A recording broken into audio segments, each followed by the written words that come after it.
Hello, guys. So today we're here with Dr. Sarah Zaldivar. She has a PhD in exercise physiology and nutrition.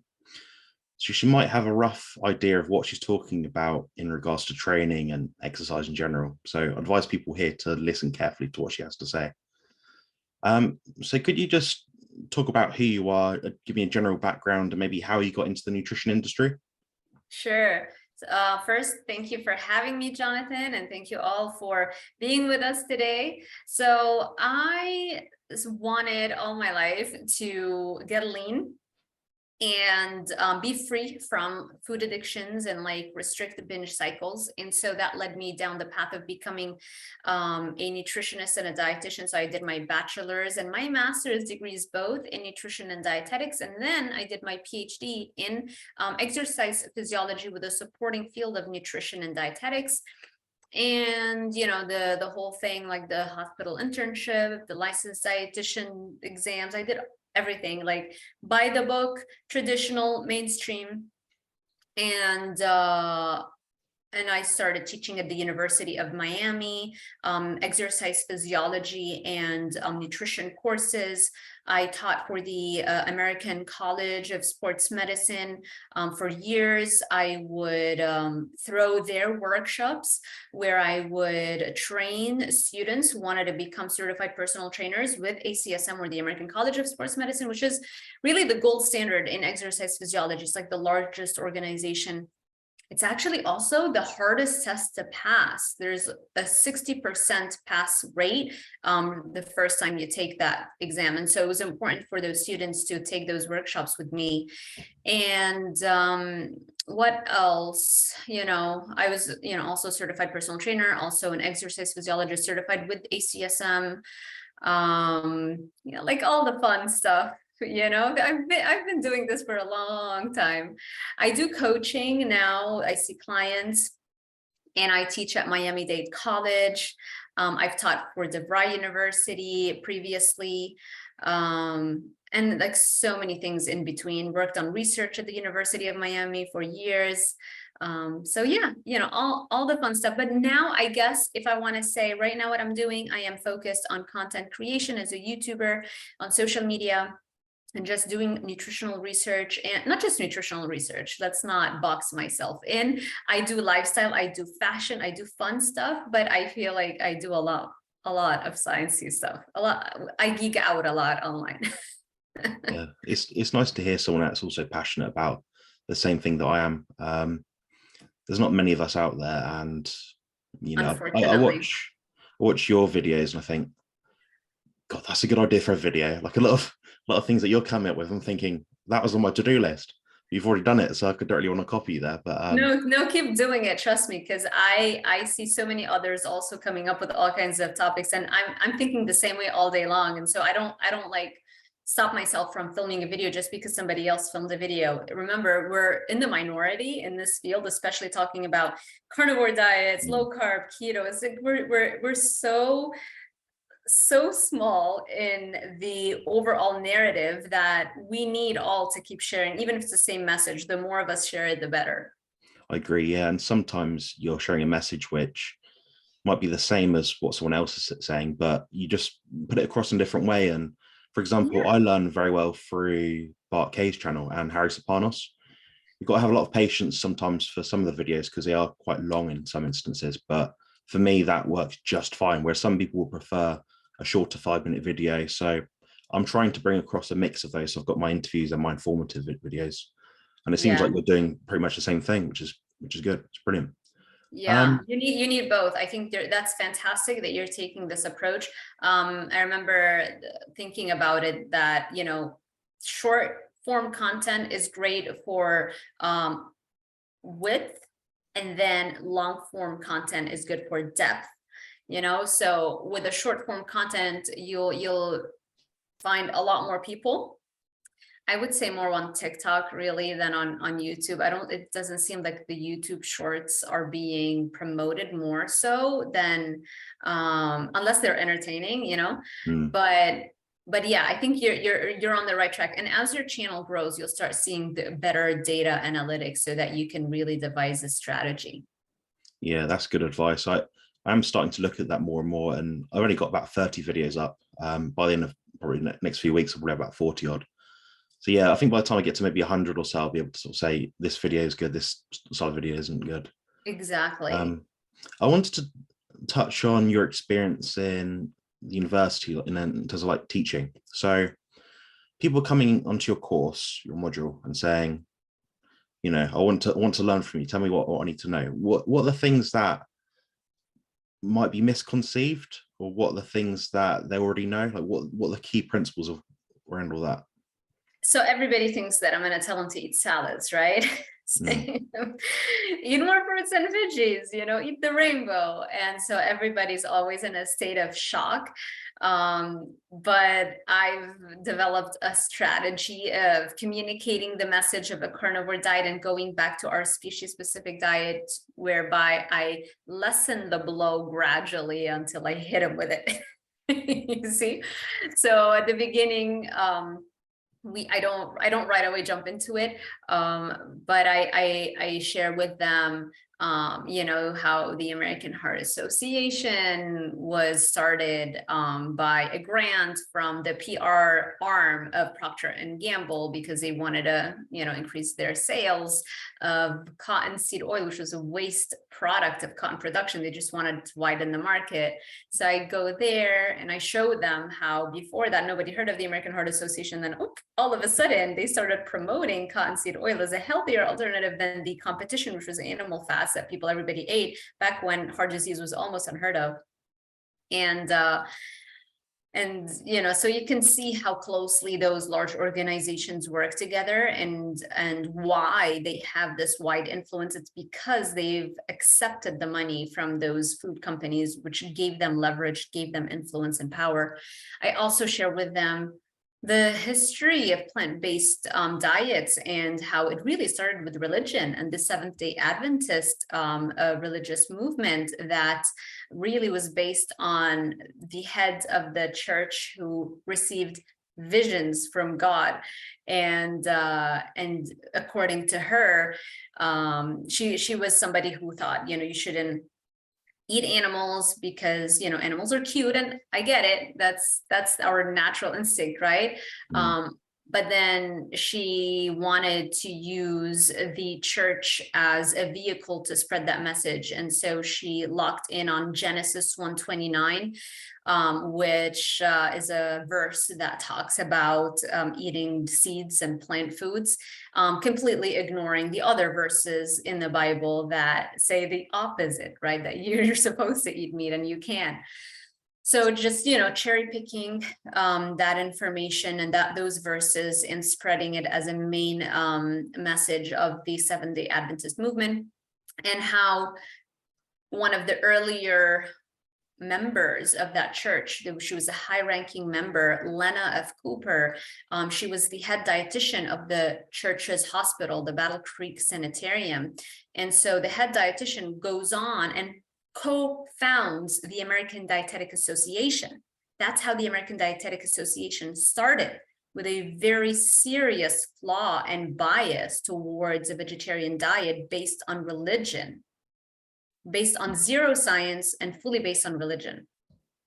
So when you have the co-founder of such an organization believing so wholeheartedly that plants are, and a plant-based diet is the way to go, no wonder all of the dietitians kept being brainwashed by this, because it's an authority figure that's telling you, vegetarian diet is a healthy diet. And so you're gonna have that bias already instilled in you. You're going to develop studies to confirm your biases, which to this day still happens, which is why no researcher has ever bothered to this day to study a carnivore diet. It's just mind-blowing. We ate meat for 99.99% of our existence as a species here on Earth.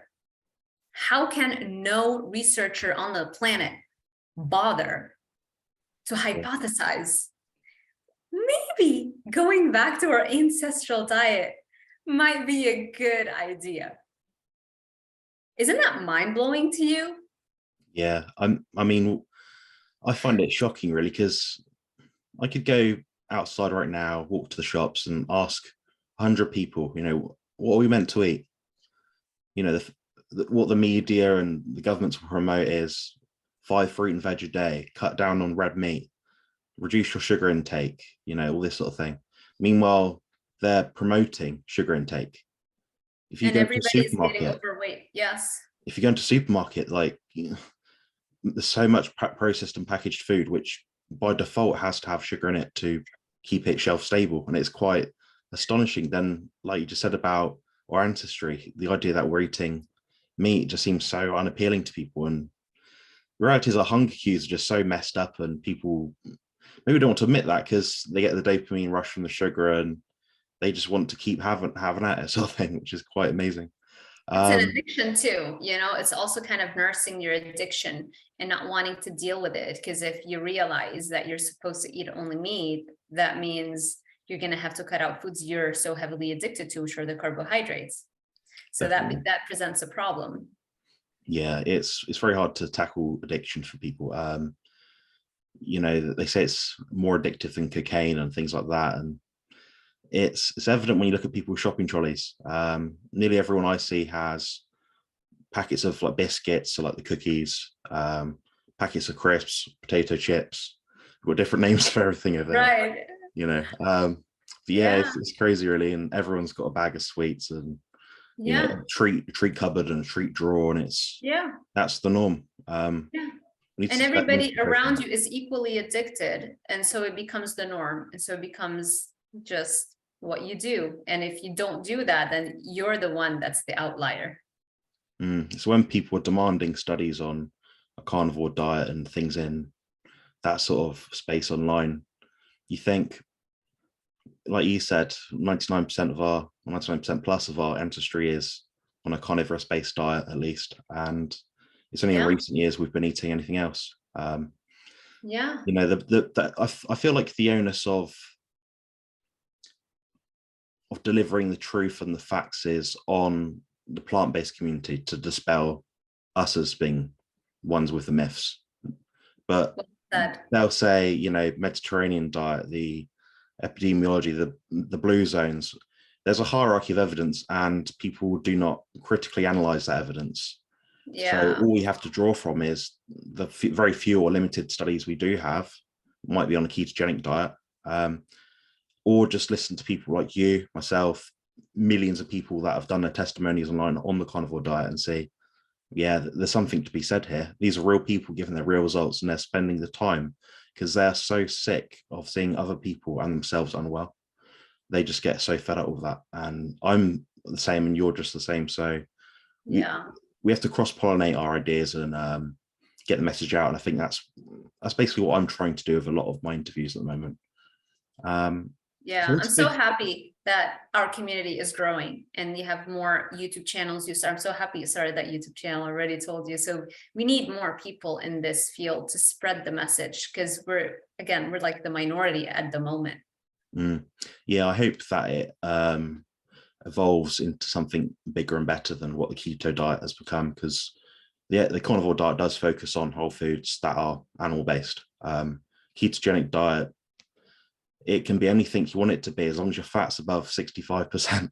So yeah, and it that's where I'm doesn't tackle the root cause of the issues, which is addiction, right? Because you can do keto, but then you're doing the keto bars and the keto treats and the keto ice creams, and so you're keeping those cravings there. You're keeping yourself in a cycle of addiction, and that's a real problem, because this is why so many people, they might see some benefit initially with keto, but almost everybody eventually realizes that the eating disorders or the binge eating or the addictive cycles are still present. And that's when they discover carnivore. So it's like the next step. Yeah, and I think a lot more people as time goes on and we see our health decline as a general population, we'll see that more people will have to follow these diets, and to a greater degree as well. You'll see more and more people on the Lion diet in the next few years, probably. So be a lot more strict than perhaps you or I will have to be. And I just wanted to go back basically into exercise physiology.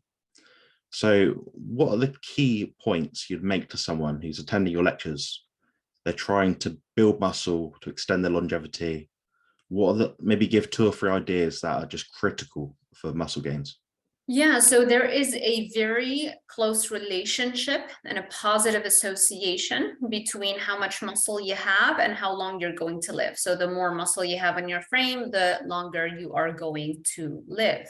And so I would say that it is crucial, it's critical that you build muscle and not just focus on strength training. I know now everybody is like, strength training is the best, forget about cardio. It's like, no, you need both. You need to lift the heavy weights and you still want to target that heart muscle that you can access with weight training.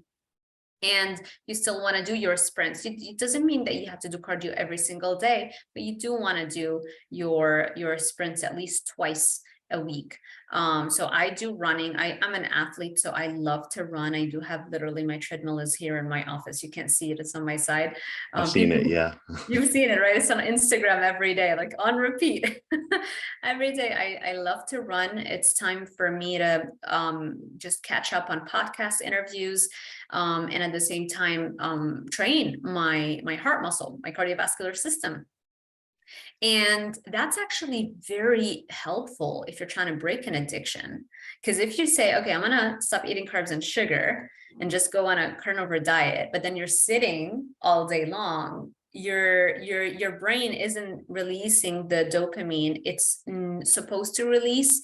Because in the wild, we would release a lot more dopamine because we'd be moving around all day long. We'd be walking and running and hunting. And so your brain is expecting it, it's expecting itself to release dopamine on a consistent basis. And so it's so much easier to eat a carnivore diet and to eat the right diet for your species when you're also being physically active, and not just being physically active and like hopping on a treadmill and doing the same workout over and over again. You want to push yourself to become faster and stronger over time. Progressive overload is an important tenet. So what I would say, lift heavy weights, run, and most importantly, focus on progressive overload in both of those things. Yeah, I'd completely agree. I've noticed the same with myself. There's a debate about volume versus intensity. So is it that you're going to do 10 sets of 20, or is it you're going to do 5 sets of 10 but maximum intensity, so you cannot lift more? Do you think that one is more important than the other, and what would you say would be reasons for each? Because I'm aware that there's reasons that some people would approach one way versus another way. Yeah.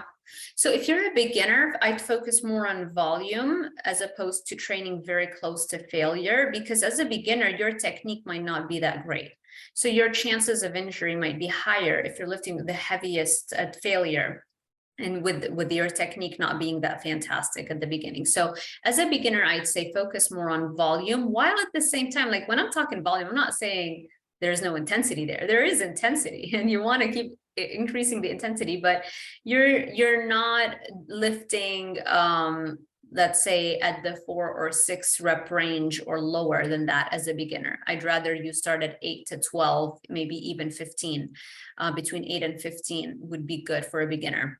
And what I mean by 8 to 15 reps, I mean, and whenever in exercise physiology, when we're saying you got to do this number of reps, what we mean by that is you would want to lift that number of repetitions. And if you try to add one more, you fail. So if I give you a prescription, I tell you you're supposed to train at 10 reps per set. That means that you would want to choose the weight for that muscle group that you can lift 10 times. And if you try to lift it the 11th time, you fail. That would be the appropriate weight to use. And so, yeah, so as a beginner, I'd focus more on volume. As an advanced lifter, you have now the luxury of training at a more intense level. So that means less reps. And then you can take more rest days. And so that'll free up your schedule. You can do that as long as your form is good. You're still going to get the same benefits. There'll always be, I feel, controversy because it's just very hard to pull all the data and come up with one single conclusion. and say this is better than that. Some muscle groups actually might respond better for more volume training versus others that might respond better for more intense training. And at some point, if you're like competing, you might need to do both intense and a lot of them to get to push to the next level. If you're no longer a beginner, you're not going to see as fast of an improvement in your physique and in your strength as the beginner, like with the newbie gains, right? And so at some point, even the advanced lifter might have to go super hard and a lot at the same time. So it depends on your goals. I personally will train I would say I'll train around the 12 rep range, but that's not necessarily true. I start counting once I start feeling really like it's getting really hard. So I'll start counting, okay, 1, 2, 3, 4, 5, 6. A lot of the times I'll get to the 12 and then it's like, okay, now I feel it. So now I start counting again and I'll see how many I can get when it's really hard. So I'll get 1, 2, 3, 4, 5 until 12. And then, okay, now it's getting hard. Now I'm going to count. Those are the ones that really count. So now I'll count again. I'll probably get around 6 or 7 of those really hard ones. That's I think, yeah, great that's what point. I'm focused on doing. I've been doing lately.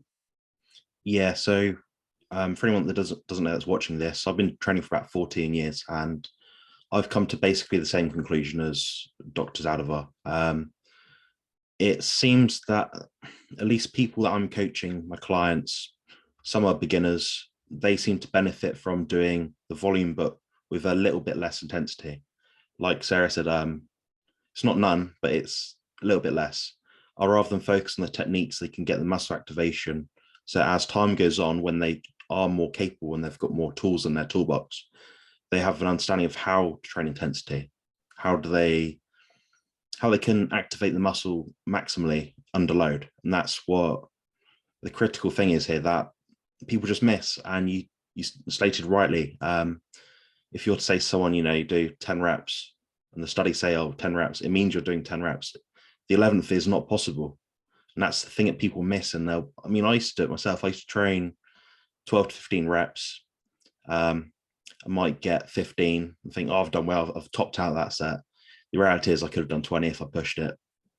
I wasn't training intensely, and I've been able to achieve more muscle growth in less amount of time by maximizing my intensity. And I've been using a slightly different method to yourself. So I completely appreciate that you say you start counting the repetitions when you're starting to feel it. I'm a bit of a data nerd and I like to look at numbers. So what I'm doing is, say I'm doing one set of an incline chest press and I'm using 140 kilos or something. I might do 8 repetitions of that, but I might the next week do 8.5 repetitions. So what I'll do in my logbook is actually type in 8.5. If I do a rest pause set, 8 plus 1 plus 1 plus what, then type in RP, rest pause. So there's a lot of different ways you can reach intensity. And I think a lot of people will find their own way. Some people like drop sets. I don't like it. I don't like the faff of changing the weight. I like to use the same weight. I think keep the same stimulus as much as possible. Give your cardiovascular system a opportunity to rest. Then execute the same set over and over again, basically. Obviously, you'll do less reps over time. Yeah. But it's just incredible, really, that this gets overcomplicated so much. Just train hard, track what you're doing, and see where it lands you. That's what I think. So true. There's a quote about how I don't remember who said it, but it goes along the lines of success is oftentimes just showing up, basically. Like 90% of the time, it's like people who succeed are just the ones that keep showing up. And the details are secondary to the consistency. If you can be consistent, I think that's the part that a lot of people struggle with first and foremost. Yeah, there's a level of enjoyment to be had from training. And I know a lot of people, particularly middle-aged folk, that approach me about losing weight, losing love handles, bingo wings, whatever it is. And I say, what do I do? I'm saying, try going out to the gym, try reducing your carb intake, things like that, and see how it goes. But a lot of people, they don't enjoy training. I feel like they've been given a warped view on it. So what they're saying is a guy, me, going to the gym, comes out sweating everywhere, panting, can hardly breathe, looks like he's about to have a heart attack, oftentimes anyway. And yeah, it doesn't appeal to them. But the reality is, in my head, that when I'm actually doing that training, I'm enjoying it. I'm just getting such an immense rush, and people will never experience that until they've been to the gym, accrued the training experience needed to train intensely, then be able to execute it. So yeah, just do something just to start. Like if you're a 90-year-old woman watching this video, if I've got any 90-year-old subscribers, just try doing some exercise, standing up, walking up the stairs, anything.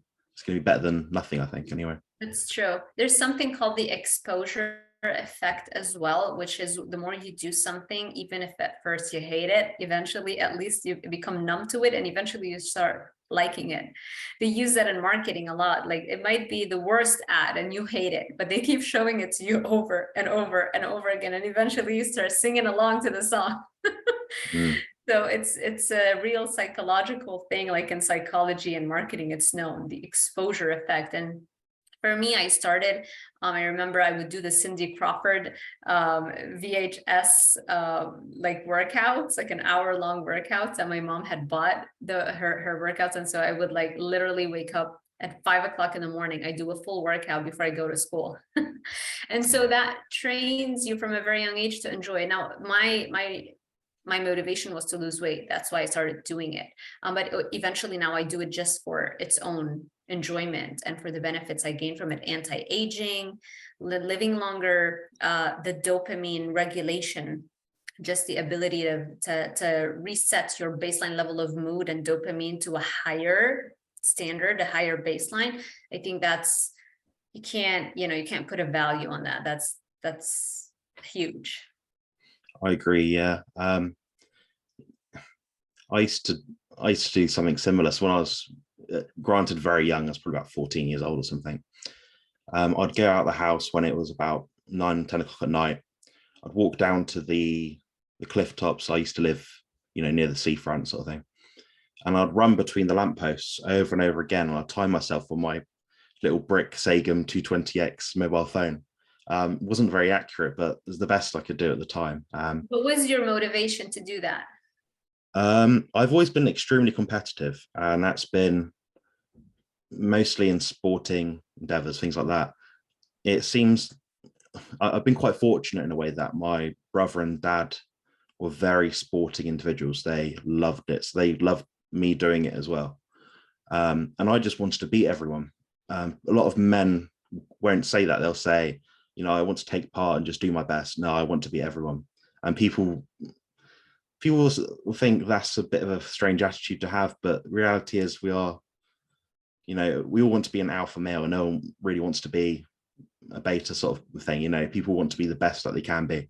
I don't think there's anything wrong with that. Competitiveness is what drives us. It's what drives the human species, I think it's great.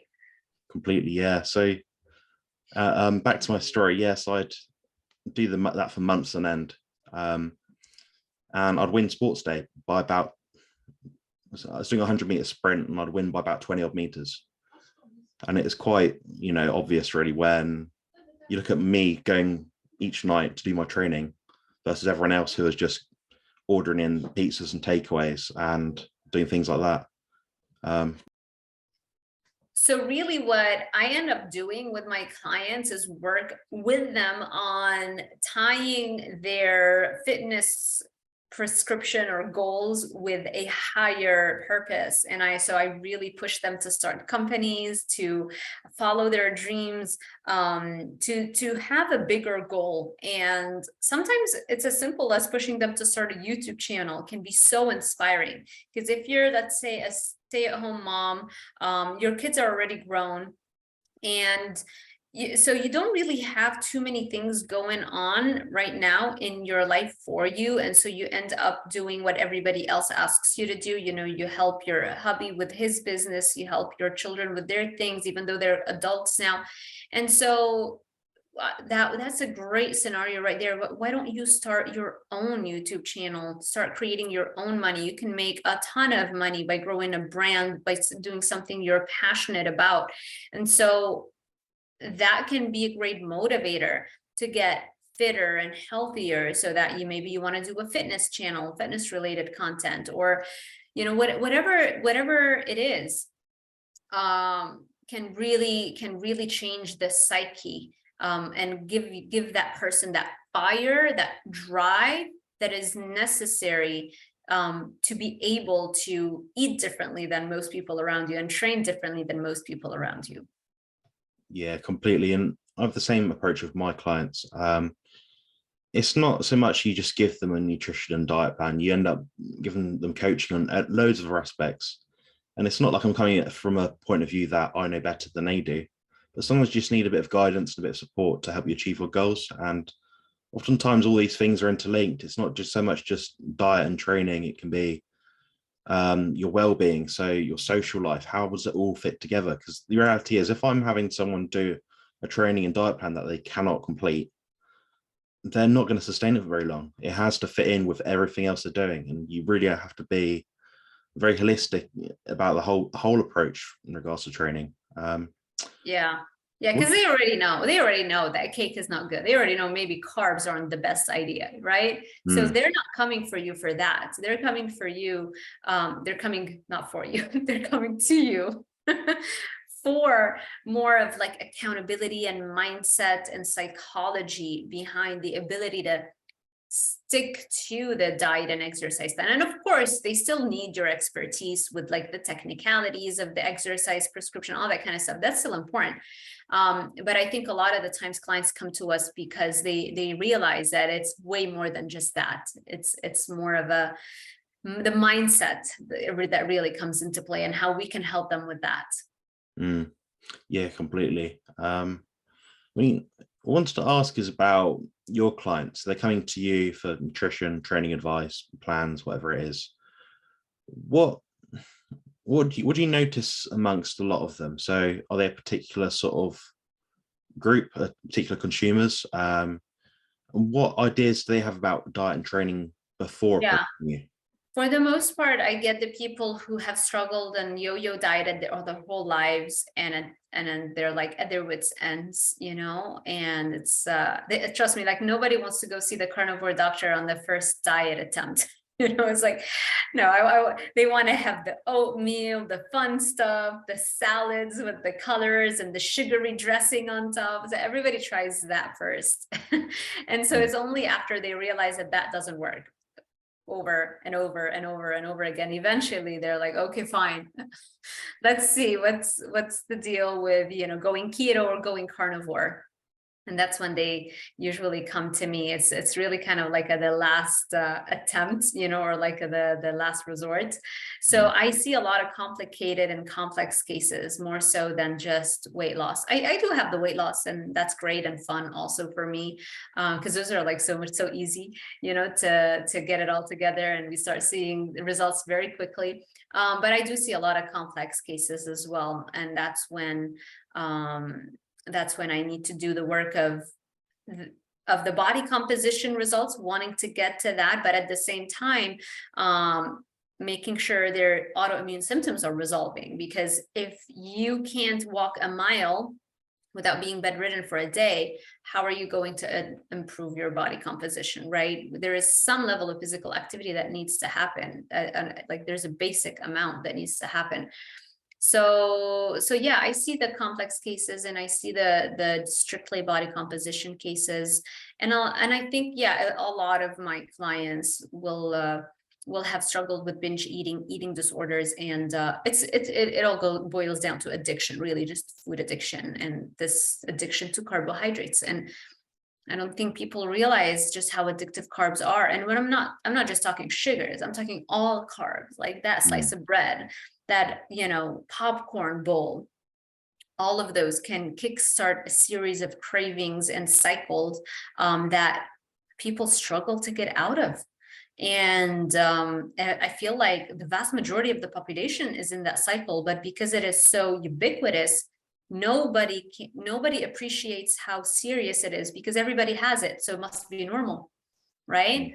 And so yeah, I have to do that work in transitioning them to a keto or carnivore diet so that they can actually transition realistically, while at the same time being very careful with the trigger foods, because you keep a little bit of a shake here, a protein bar there, that might kickstart cravings. Now, in the beginning phases, a lot of them can do those things and still have artificial sweeteners and stuff like that. And so because they're seeing so much crazy changes on the scale, so that's great. But then eventually they might hit a wall and be like, okay, I went on a vacation or on a weekend and the stars weren't lining up on that day and I went off on a binge. And then you start realizing how just one meal can offset a whole week or 2 weeks worth of work. And this is when we have to have that conversation with regards to even those tiny triggers of sugary foods or carbs or processed foods. And we have to have that conversation about if we really can't afford to keep them in any longer. I'm seeing that a lot myself. In regards to food addiction, binge eating, it seems more common in men to undereat, but when they do eat, they eat the wrong foods. Women, I'm noticing at least, tend to graze more. So they'll graze, but they'll eat all the wrong food. So they'll have a bag of popcorn at 3 o'clock in the afternoon. At 4 or 5 o'clock, they'll have the dinner.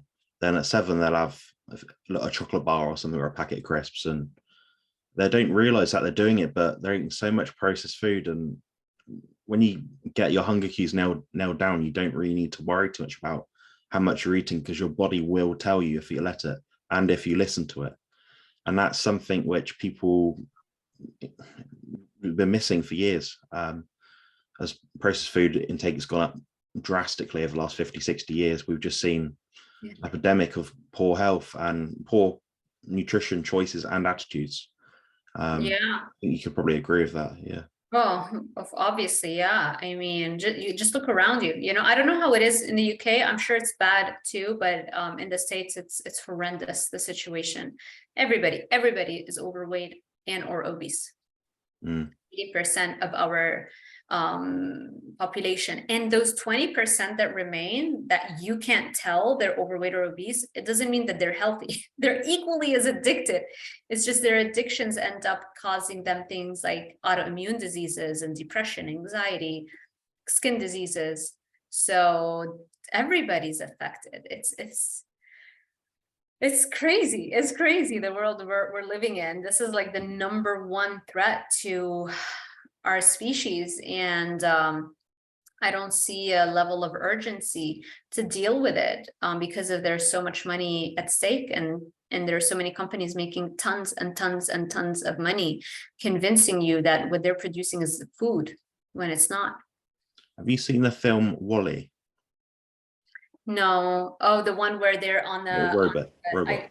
Yeah, and everybody has like the sodas and like they're on a wheelchair. That's us in a few hundred years. Wheels, yeah.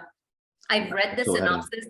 Instead of watching it, I just went to Wikipedia and I read the whole plot because I know it keeps getting referenced, and I've seen the pictures. It's so true. We're already there. We're ready, especially when we moved to, I lived in Miami for like 9 or 10 years, right? And then in the last year, we moved to Ocala, which is Central Florida. And so Miami, you have a lot more, it's like on the beach, it's like a party city. Everybody is very into working out, looking good, and all that kind of stuff. And there's still a lot of overweight and obesity. But when you move up to like the south of the United States, because now I'm closer to like the real south of the United States, is the most affected.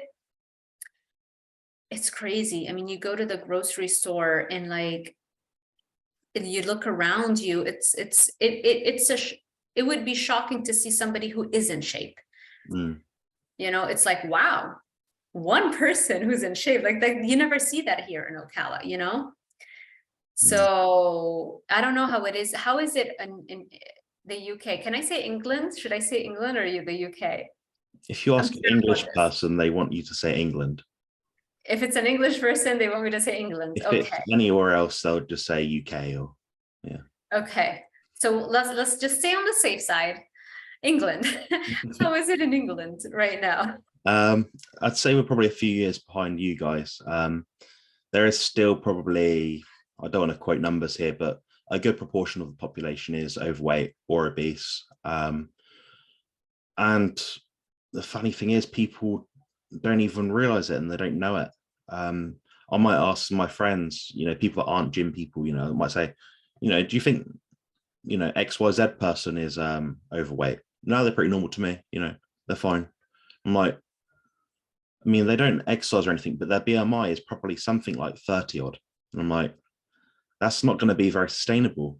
Even for me as a muscular person whose BMI is like 34 or something, it's not going to be sustainable forever. Your body does have a expiry date. And that seems to be what it's like over here in England anyway. Wow. Yeah. It's like when everybody around you is not in shape, you have a different standard of what being in shape and being healthy and fit actually looks like. Yeah, I definitely see that a lot in the United States, probably to a more extreme version right now. I mean, right now you even have researchers that are studying how you can be healthy at any weight. Legit researchers. One of them literally just died suddenly at I think she was 40 or maybe even younger. She was morbidly obese, and her career was working on science to legitimize overweight and obesity. I mean, that's the extent to which we're taking it here. We're trying to normalize it now. And of course, the companies love to normalize it because they want your money. They'll tell you what you want to hear, not what you need to hear. So yeah, it's a real problem. I don't know this whole carnivore business, how we're ever going to make money, Jonathan. I think we should change our niche. You should. I mean, I'm not going to run a cattle ranch anytime soon, so I'm not going to be making big bucks of it. You can't even make big bucks with that. Unfortunately, the farmers, the ranchers, they're getting no money. Red. Because I've interviewed some of them on my channel. They're hanging by a thread. There's no money when you're producing real food that's not addictive. How many people are eating real unaddictive food? Everybody's addicted. That's where they're spending their money on. So who's making the real profit? The addictive food companies, not the ranchers. Yeah, Dr. Baker asked me a question, which was, is it affordable? Is it expensive, a carnivore diet? And it's so clearly not. Like, even if you're just buying the cheapest rubbish, basic eggs, like 20% fat, beef mince, ground beef. What else do people eat nowadays? Mackerel's pretty cheap over here. Lamb is a bit more expensive, but if you just pick the cheaper cuts of meat and the cheaper alternatives, you can do it for a very affordable amount. And my girlfriend Sophie, she's doing it probably for less than £30 a week. Wow, so like 30 pounds is how many dollars? Do you know what $35, something like that. Okay. Oh, it's like $3 or $5 per pound. $35. Okay, so that means how much would it be if she's doing 30 pounds? So how much would that be in dollar amounts? About 35. Oh, okay. I see now what you're saying. Yeah. Okay, this is very close. Yeah, so it is quite affordable. And I mean, if you ask the average person, you go up to like maybe the average single mum, what do you spend on food? Someone that isn't active, doesn't oxidize a lot of energy, they're spending £60 plus. Wow. Yeah, like nearly double, and that's the average. So the Yeah. idea that this is an expensive diet people cannot access and it's unattainable, it's at least over here in England, it isn't it? I've not seen a reason to believe that anyway. Yeah, and then even if it were expensive, it would still be cheaper when you factor in your medical health bills and the time taken away from being productive and getting a migraine and a headache and a backache and soreness and joint problems and not being able to work and missing, all that kind of stuff, and the quality of life. But if we just look at productivity and medical bills, if you just factor those in, you can still spend 3-4 times more on a carnivore diet and still be still not spending as much money overall as somebody who is not doing that, and has all kinds of conditions that they have to constantly be upkeeping. Mm. I think people as well, over here in England, we've got something called the NHS, which is the National Health Service. We don't have to pay anything for it. Yeah. The reality is we actually do for our taxes. It all comes out of one pot somewhere. And some people will go down the supplement route. So they'll look at like, turmeric and vitamin C tablets, minerals, and all these like weird and wonderful things. And these people spend a lot of money on it. I used to manage one of the best health food stores in the country, and people would spend literally 100, 200, 300 pounds a month on food supplements. And they're also spending a lot on their plant-based food as well, organic, this, that, and the other. And I just think it is costing you a bomb, and you're not going to live longer for it either. There's no studies on longevity for a lot of these things, so it's right. just not. They could be more problematic, generally speaking. Like with vitamin C, it can increase oxalate production in your body, which is a disaster for so many people. A lot of those concentrated supplements that you're taking are plant derived, and oftentimes they are the concentrated plant toxin that they are concentrating and giving it to you in like one hit in the supplement. So you have to really pay attention to the fact that plants have self-defense chemicals in them. Plants don't want to be eaten. And so do you really want to go out of your way to consume a concentrated hit of a plant self-defense chemical, a plant toxin? Is that really going to help you overall as a healthy person? Or maybe you could use those as targeted therapies. If there is a case of sickness, then maybe you could use those as a form of drug. But I'm not convinced that that's helpful for a healthy person on a chronic basis, just for optimizing health. I'm not convinced of that. I think there might be more of a negative effect in that case. Yeah, I completely agree. So would it be fair to say that you're someone that's come a long way in regards to their diet and health? Do you think Tell me that's about it. appropriate? Oh, yes. Oh, yes. Yeah, of course. I Yeah. mean, I've tried everything, done the whole paleo, keto, and then eventually carnivore. And even with that, like every day I learn new things. When I first started carnivore, I would do honey, I would do sweet potatoes, I would do fruits, you know. So, and then you realize that, well, sweet potatoes have oxalates, fruits are that we don't have fruits that were ever available to us, like historically speaking. The fruits that we have available to us in this day and age are hybridized in a way to increase their sugar content. So this is a very recent occurrence in the human food supply. So our DNA hasn't had enough time to build up its defenses against that. That's not how evolution works, right? Evolution takes a long, long time. And how it works is basically the people who can't handle the new, let's say, sugary foods, they die off earlier and they don't reproduce. That's how it works, Yeah. right? So it takes a long time. So yeah, so now like I don't even do that. Like I'm not buying fruits. I'm not having the sweet potatoes. I'm definitely not having honey at all. So yeah, it definitely came a very, very long way, I would say. Yeah, the same here for me. So I approached someone in the gym recently that I'm relatively good friends with, sort of thing. And we were just talking about diet just quite broadly. And I think he had a client that was plant-based or something.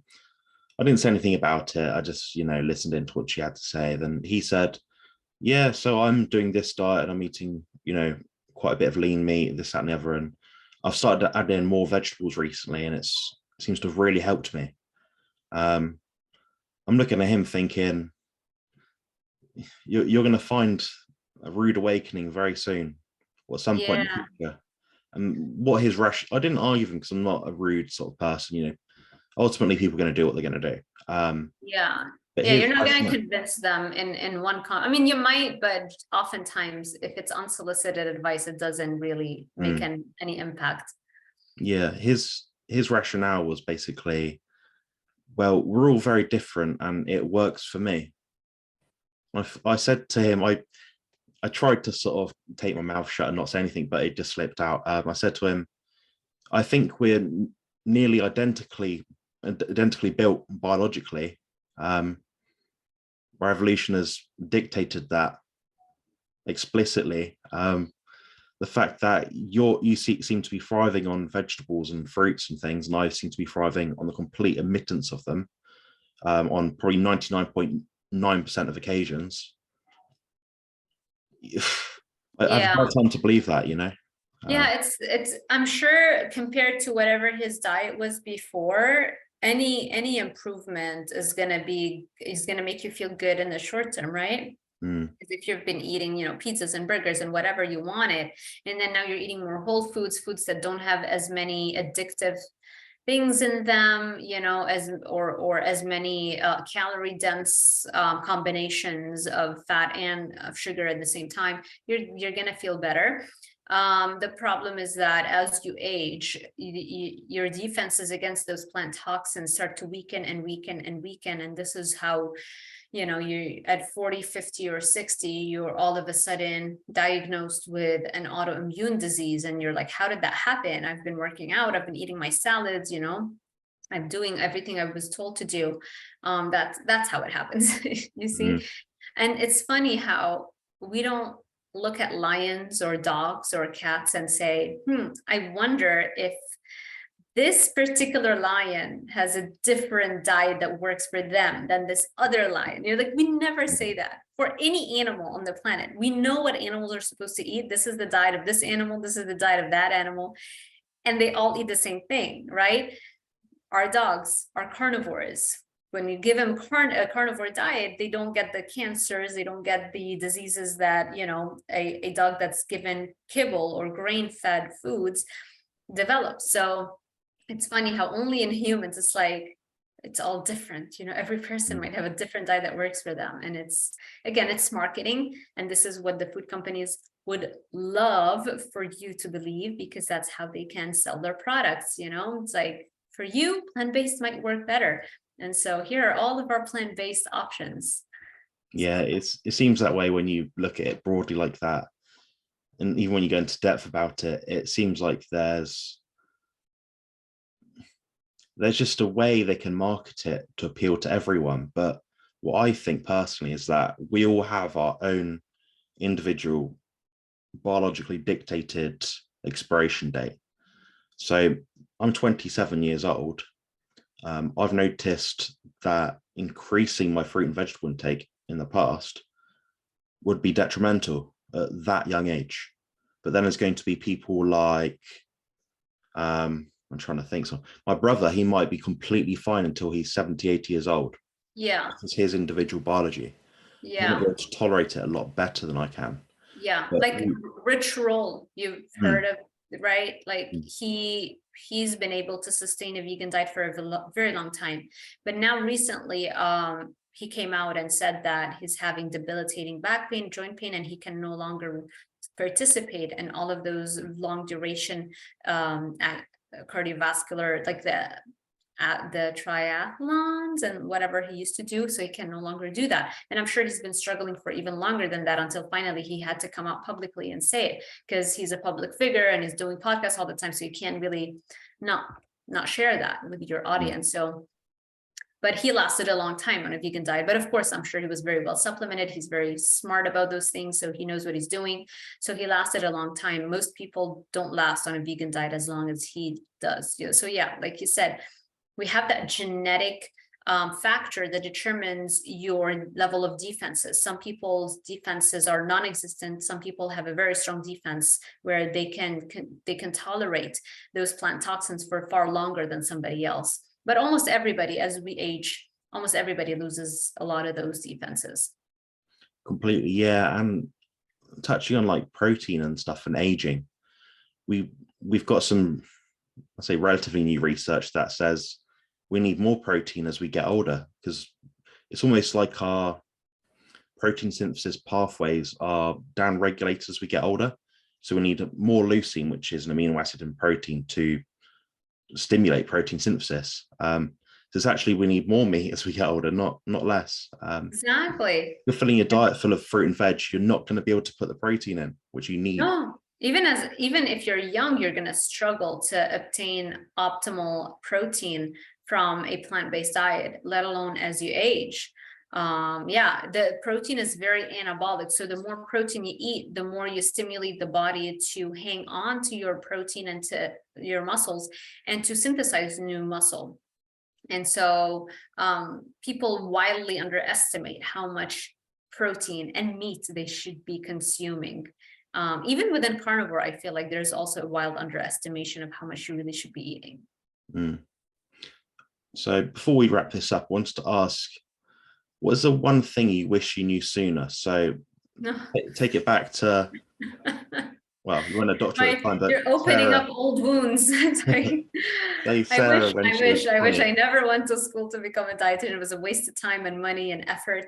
Because imagine, you know, wasting 4 years of your life to become a licensed 4 or 5 years, if you count the dietetic internship and the exams and all that stuff, to become a licensed dietitian. Mm. And then add another 2 years of that to get your master's, and then add another 7 years for my doctorate. It's like, what was the point if everything I was taught was wrong? It's like I don't know. I wanted to say a very strong word, but I don't want YouTube to censor us because they're very sensitive like that. Mm. So yeah, I wish I was told the truth. I wish the Academy of Nutrition and Dietetics, by the way, the Academy of Nutrition and Dietetics is used to be called the American Dietetics Association. It's the same one, right? The one that was founded by the religious vegetarian woman. It was called the American Dietetic Association, and then they changed it to the Academy of Nutrition and Dietetics. So I wish they didn't work so closely with the food companies so that they had so much money and influence to lobby our politicians, so that they would push our politicians and pressure them so that they would write bills that would allow the Academy of Nutrition and Dietetics to have monopoly over the term dietitian or nutritionist, so that they can have this control over what you can and cannot do as a dietitian. I wish all of that was known to me, that I knew how those things worked, because then I would have known that that's why our academic program is so crap. That's why it is just follow the influence, the money.